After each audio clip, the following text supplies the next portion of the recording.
Gold trusted gold buyers. మీరు తాకట్టు పెట్టిన బంగారాన్ని విడిపించి ఈ రోజు ఉన్న మార్కెట్ ధరకు కొనబడను. ఆ శ్రీనివాసుడు దయవల్ల ఈ శ్రీనివాసుడు నా కూతురు మెళ్ళలో తాళి కడితే నా కూతురి జీవితం ఫోటోకి ఫ్రేమ్ కట్టినట్టుంటుందని ఎంత దూరం వచ్చానండి. అమ్మాయి ఫోటో నాకు కావాల్సింది పాస్పోర్ట్ సైజ్ ఫోటో కాదండి, పాస్బుక్ లోని అకౌంట్. మా వాడి రేటు ఎంత పలుకుతుందో చెప్పాం కదా. చెప్పారండి, కానీ తిరుపతి కొండ మీద మీరున్నారు, కింద తిరుపతిలో మేమున్నాం. మీరు కాస్త దిగొస్తే. నాకు భూమి పుట్ర ఎంత ఉందో మీకు తెలుసుగా. నా తర్వాత ఆస్తంతా ఎవరికి చేరుతుంది? మీ కూతురు కడుపున పుట్టబోయే బిడ్డలకే కదా. ఇప్పుడు ఇన్వెస్ట్ చేస్తే అప్పుడు హార్వెస్ట్ చేసుకోవచ్చు. కనుక 70,000 ఇప్పించండి. ఈ పుచ్చొంకాయకి ఇంత రేటా? శివ శివ తొయ్యవయ్యా. పిల్లకు చదువు తక్కువ అనుకుని అలా అడుగుతున్నారేమో. మా అమ్మాయి బిఏ పాస్ అయింది బాబు. కాలేజీలో చదివిందా? గుడ్ గాడ్, ఆ సంగతి ముందు చెప్పలేదే. నేనేదో పల్లెటూరు పిల్ల అనుకున్నాను. పల్లెటూరుది అయితే ఆమె కింద బొట్టు కాటుగా సరిపోతుంది. చదువుకున్న పిల్లకి పౌడర్లు, స్నోలు, లిప్స్టిక్స్, అబ్బబ్బబ్బ ఎంత ఖర్చు. పైగా మీ అమ్మాయికి 18 సంవత్సరాలు అంటున్నారు. ఇంకో 82 సంవత్సరాలు భరించాలన్నమాట. బాపురే. పోనీ ఓ పని చేయరా అబ్బి, 82 సంవత్సరాలు దాన్ని చేసుకో. 18 ఏళ్ళు పోషిస్తే సరిపోతుంది, ఖర్చు ఉండదు. బామ్మగారు, మీ పని మీరు చూసుకోండి. ఇందాకడి నుంచి చూస్తున్నాను. పాపం ఆయన పిల్లనిద్దామని వస్తే మీ ఇద్దరు ఆయన అలా కుమలు పడుస్తారేంటి? ఓరే అబ్బాయి, నీ అంట నీ ఇంటికి రావాల్సిన పిల్ల నీ చిటికి నేలు పట్టుకుని ఒద్దిగ్గా రావాలిరా, అంతేకాని వేలకు వేలు పట్టుకుని దర్పంగా కాదు. చాలు చాలే అమ్మ చెప్పొచ్చు. ఒడ్డు నిలబడి అంతా నీతో చెప్పేవాళ్లే. కావాలంటే నీ మనవడికి ఇచ్చి కట్నం ఎక్కడ పెళ్లి చేసుకో. వెళ్ళరా. ఇదిగో చూడండి, 70,000కి దమ్మిడి తగ్గం. మరీ అంత కష్టం అనిపిస్తే ఒక దండం పెట్టి వెళ్ళండి. అమ్మా, సంతకెళ్ళి కుమ్మి ఎద్దును కొనబోయాను. నాకు ఒక్కగానొక్క కూతురు, చదువుకుంది, అందగత్తె కూడాను. ఇప్పుడు అక్కడ జరిగిన మాటల్లో మీకు మనవాళ్ళు ఉన్నారని తెలిసి. అయ్యో బాబు, పెళ్లి కావాల్సిన నా పెద్ద మనవడు ఏం చదువుకోలేదు మరి. ఇప్పుడే కదా బామ్మగారు చదువుకున్న వాడిని చూశారు. నా బిడ్డ భవిష్యత్తు బాగుపడాలంటే చదువు ముఖ్యం కాదు, సంస్కారం అని అర్థమైంది నాకు. మీ ఇంట్లో అడుగు పెడితే నా బిడ్డ సుఖపడుతుందన్న నమ్మకం నాకు ఏర్పడిందమ్మా. సంతోషం. నా మనవడికి కూడా ఒక మాట చెప్పాలిగా. వాడిప్పుడు పని మీద పట్నం వెళ్ళాడు.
సంచులు అన్నీ ఉన్నాయో చూసుకోండి.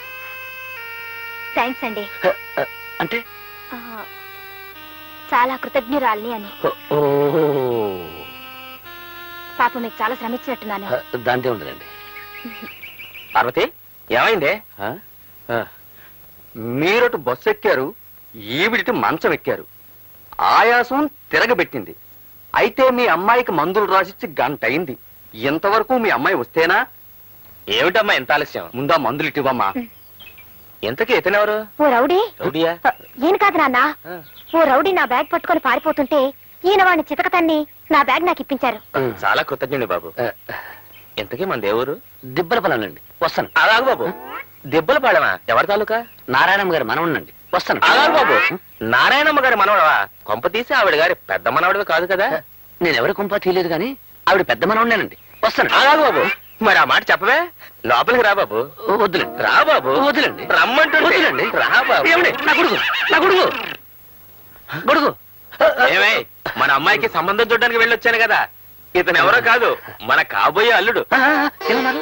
అవును బాబు, మా అమ్మాయి సంబంధం దృష్ట్యా మీ బామ్మగారిని కలిశాను. కానీ నువ్వు అప్పుడు అక్కడ లేవు. దైవేచ్ఛ నువ్వే ఇక్కడికి వచ్చావు. బామ్మ ఏముందండి? ఆవిడ ఒప్పుకున్నారు. ఇక నువ్వు అంటే చాలు. ఒప్పుకున్నారా? అయితే నేను కొంచెం ఆలోచించాలండి. ఎందుకు? నీకేమైనా కట్నం ఇవ్వనని? కట్నం ఇచ్చేటట్టుంటే అసలు నేను పెళ్లి చేసుకున్నాండి. మరైతే చదువుకోలేదని సందేహమా? మా అమ్మాయి బిఏ చదువుకుంది బాబు. అదే కాస్త ఇబ్బందిగా ఉందండి. వారేమో అంత పెద్ద చదువు చదువుకున్నారు, నేనేమో ఒట్టి. కావచ్చు, విద్య కంటే గుణం ముఖ్యం. ఈ పెళ్లికి ఒప్పుకో బాబు. నేను ఒప్పుకోవచ్చు అనుకోండి, కానీ చదువుకున్న వారు ఒప్పుకోవాలిగా. అమ్మదేవి, నువ్వేమంటావమ్మా? ఈ పెళ్లి నీకు ఇష్టమేనా? నానా, మీ ఇద్దరి మాట నేను ఎప్పుడైనా కాదా నానా? మీ ఇష్టమే నా ఇష్టం. మా అమ్మాయి ఒప్పుకుంది, మరి మీరు? మీరు ఒప్పుకున్నారు, వారు ఒప్పుకున్నారు, మీరు కూడా ఒప్పుకున్నారు, బామ్మ ఒప్పుకుంది, నేను ఒప్పుకున్నాను. దాందే ఉందండి. అలాగే వెళ్ళొస్తాను మామయ్య, వెళ్ళొస్తాను అత్తగారు, వెళ్ళొస్తాను పెళ్ళగారు.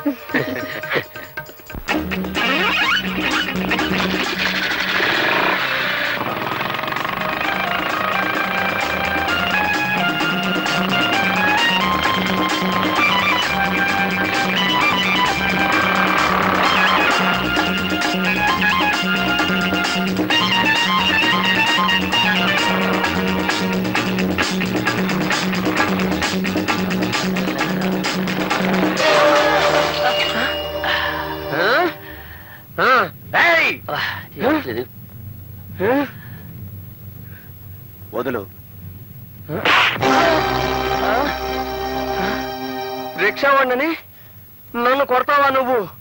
ఉండు, మా యూనియన్ వాళ్ళని తీసుకొచ్చి నీ పని చెప్తాను.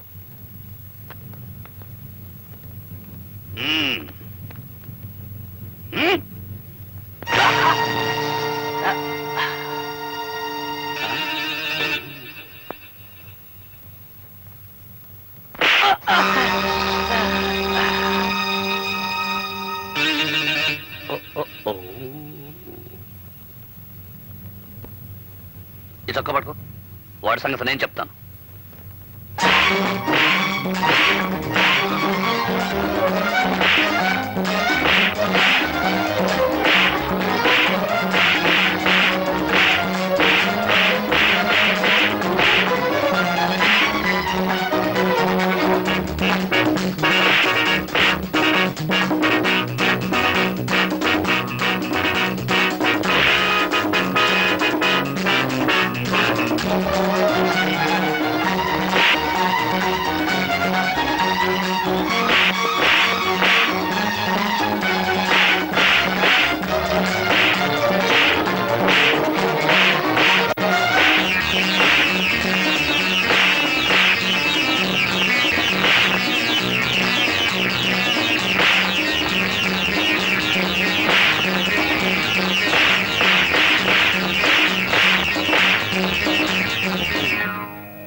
ఒరే తమ్ముడు, ఏమిట్రా ఆఖరిలో ఇంత దెబ్బ కొట్టేశావు?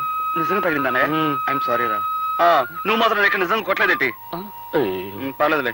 ఒరే తమ్ముడు, మనం ఈ మాత్రం కొట్టేసుకోలేదనుకో, ఆ రిక్షావాడు యూనియన్ మనుషులను తెస్తానంటున్నాడు. పట్నంలో యూనియన్ మనుషులంటే ఒరే పక్కలేరు దాన్ని ముఠా అని మన ఊళ్ళో చెప్పారా. నువ్వెక్కడ ఇబ్బందుల్లో పడిపోతావోనని. సరే వెళ్దా పద. అవతలకి పోయిన వాళ్ళు యువతలకి రాలేదు, ఏమయ్యారు ఇద్దరు? అటురా.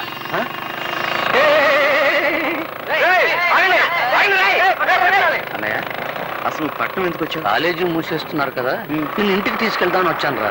కానీ దారిలో చాలా ఆలస్యం అయిపోయిందిరా. ఎందుకు? ఏం జరిగింది అన్నయ్య? ఇక్కడ ఓ అందమైన చదువుకున్న అమ్మాయి నన్ను పెళ్లి చేసుకుంటానంటుందిరా. అయితే నేను చదువుకున్న అమ్మాయిని పెళ్లి చేసుకుంటాను. ఏమిట్రా, నీకేమైనా మర్చిపోయిందా? ఎంత చదువు చదివి పల్లెటూరు పిల్లని చేసుకుంటే నలుగురు నవ్విపోతారు. అది కాదు బామ్మ, ఇన్నాళ్ళు నువ్వు రెక్కలు ముక్కలు చేసి మమ్మల్ని పెంచావు. ఆ రాబోయే వదిన ఎలాగూ చదువుకున్న అమ్మాయి, నేను చదువుకున్న అమ్మాయిని పెళ్లి చేసుకుంటే పొరపాటు వాళ్ళిద్దరికి వంట వరకు తెలియదు అనుకో.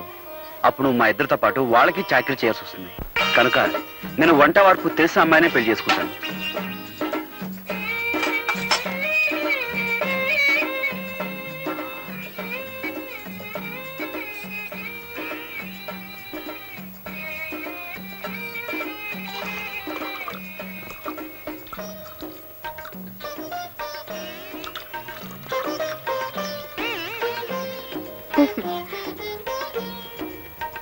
ఈ వంట వరపు ఏడ్స్ మొహం గడుకున్నట్టే ఉంది.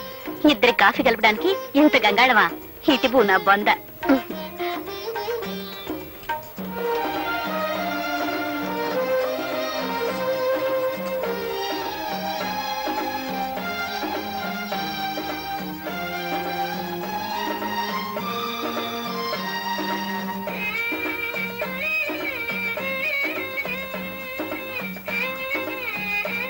మా కట్న కారకులు అక్కర్లేదు, అబ్బాయి పెళ్లి మాత్రం బాగా జరిపించాలి. ఓ ఘనంగా తప్పకుండా జరిపిస్తాం.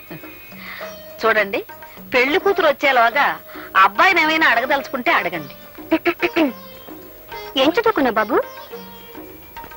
అగ్రికల్చర్ బిఎస్సీ అండి. కొంత ఎంత బాగుందో విన్నవేరే సావిత్రి. మీ ఎత్తెంత బాబు? 5 అడుగులు 11.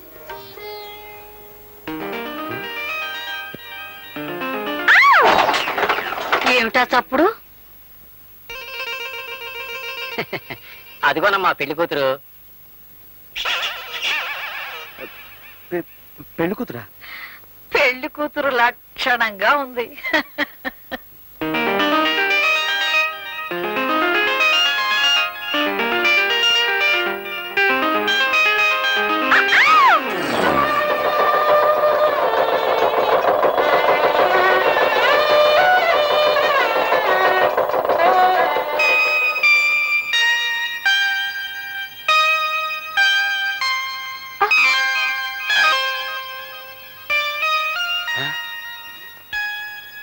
నువ్వు అప్పుడే వచ్చేసావా?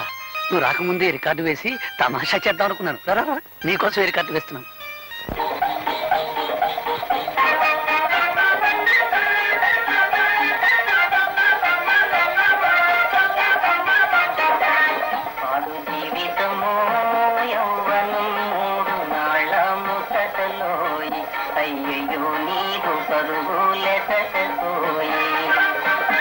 ఇప్పుడు పాట ఈ పాట నీకు నచ్చలేదా? మా బామ్మకు చాలా ఇష్టం. మా బామ్మ కోపం వచ్చినప్పుడల్లా ఈ పాటే వేస్తుంటాం. అయితే ఇప్పుడు మనం ప్రేమించుకుంటున్నాం కదా, ఆ ప్రేమ బామ్మకు తెలియకుండా ఉండాలని. Very smart. ఏమిటి? మీరు చాలా గట్టివారని అర్థం. ఓహో అదా, నన్ను తిడుతున్నావేమనుకున్నాను. చూడు దేవి, నాకు తెలిసిన భాషలో నన్ను తిట్టినా పర్వాలేదు, కానీ నాకు తెలియని భాషలో నన్ను పొగిడితే ఒళ్ళు మండిపోతుంది.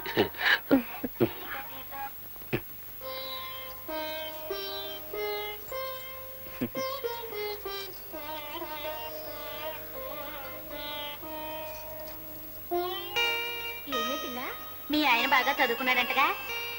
అవును, నువ్వెంత అదృష్టవంతురాలువే. మీ ఆయనకు ఉద్యోగం వస్తుంది, నువ్వు పట్నం వెళ్తావు. నీదంతా రాజభోగమే తల్లి. ఏమండి, ఏమిటి? మనం పట్నం ఎప్పుడు వెళ్ళిపోతున్నాం? పట్నమా? అక్కడ మనకేం పని? మా ఊళ్ళో వాళ్ళంతా నువ్వు చదువుకున్న వాడిని పెళ్లి చేసుకుంటున్నావు, నేను చక్కగా పట్నంలో కాపురం పెట్టేయచ్చు అన్నారు. అందుకని. ఓహో అలాగా. కానీ నేను చదివింది అగ్రికల్చర్ బిఎస్సీ. అంటే ఆ చదువు ఇక్కడ వ్యవసాయం చేయడానికే పనికొస్తుంది. ఏమండి, బిఎస్సీ అంటే ఎన్నో క్లాస్ అది? ఎన్నో క్లాస్ అంటే 15వ క్లాసు. అయితే ఇంకేమిటండి, 3వ క్లాస్ చదివిన మా శకుంతలే పట్నంలో పెద్ద ఆఫీసర్ ఉద్యోగం చేస్తుంది. మీరు 15 క్లాసులు చదివారు కదా, మీకు ఇంకా పెద్ద ఉద్యోగం వస్తుంది. నీ లెక్క ప్రకారం 3వ క్లాస్ చదివిన దానికి పెద్ద ఆఫీస్ ఉద్యోగం వస్తే నేను పెద్ద చదువు చదివాను కదా, అందుకని రోడ్డు మీద పురుకులు బజ్జలు వేసుకుని బతకాలన్నమాట. నేననేది చూడలి, నేను ఒక విషయం చెప్పనా? నాకు వ్యవసాయం చేయడం అంటే ఇష్టం, అది నా వృత్తి. పైగా ఇక మాకు బోర్డు భూములు ఉన్నాయి. ఓహో అలాగా.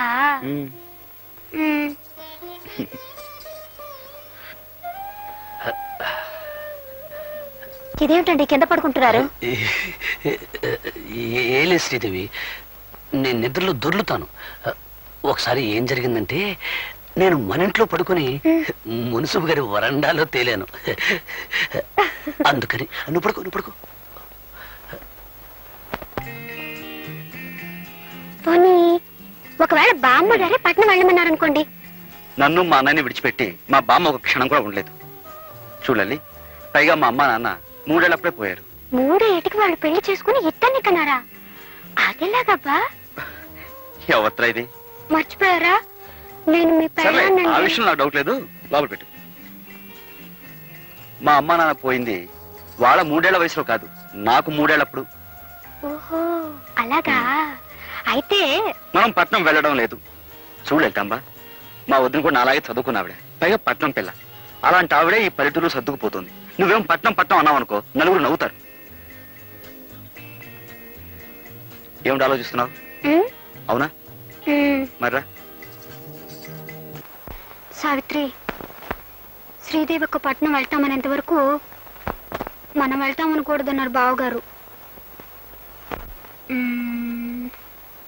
ఉండు, అక్కేం చేస్తుందో చూద్దాం.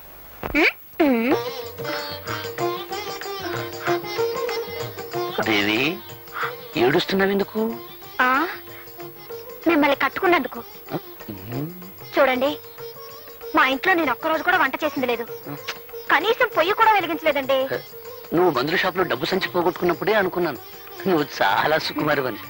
మీరు ఆ రౌడీని పట్టుకుని చెక్కేస్తుంటే నేను కూడా అనుకున్నాను ఏ హోటల్లోనో కుక్ అయి ఉంటారని. కుక్క అంటే? వంటవాడని. ఓహోహో, నన్ను తిడుతున్నావేమో అనుకున్నాను. మొగుడంటే నీకెంత ప్రేమే.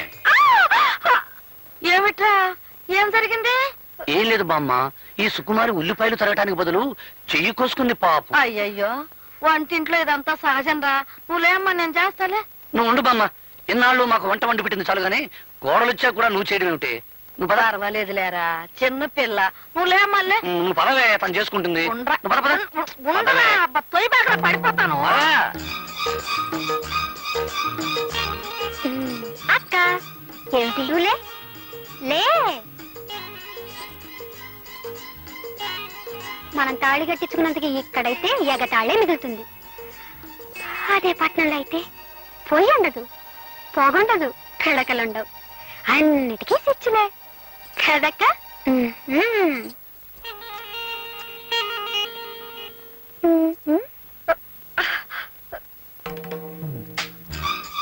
ఏమిటక్క పాపం పిడకలు చేస్తున్నావా? అయ్యయ్యో, నీ చేతులు వాసనైపోతాయి. ఉండు, నేను ఇప్పుడే వచ్చేస్తాను. అత్తగారింట్లో అన్ని పనులు చేసి సీతామహాలక్ష్మి అనిపించుకున్నారు. కర్మ, ఈ పేడ ఇంత కప్పు కొడుతుందని నాకేం తెలుసు? టంట లల్లలా. అక్క, నీ పెట్టి నుంచి తెచ్చాను సెంటు. ఛీ. ఇప్పుడు పేడ చేతులు పెట్టు. చూసావక్క, సీసాడు సెంటు పోసాం. ఈ పల్లెటూరులో ఇంత సెంటు కూడా పేడ కంపు కొడుతుంది. అదే పట్నం అనుకో, ఆముదం కూడా ఎర్ర రంగు పులుకొని సువాసన వచ్చేస్తుంటుంది.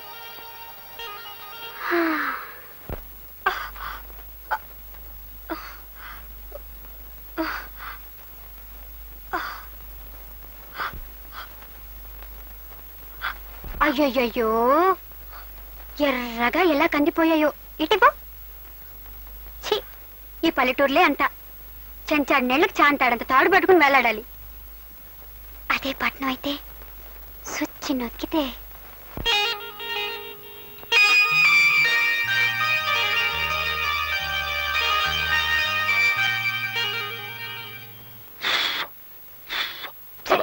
మీరు 1000 చెప్పండి, 1,00,000 చెప్పండి, మనం పట్నం వెళ్ళిపోదామండి. ఏమండి?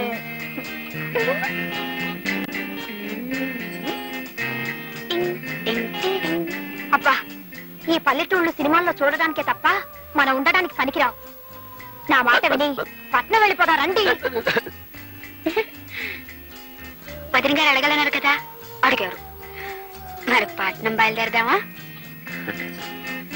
వదిలి అడిగింది సరే, మరి అన్నయ్య ఒప్పుకోవాలిగా.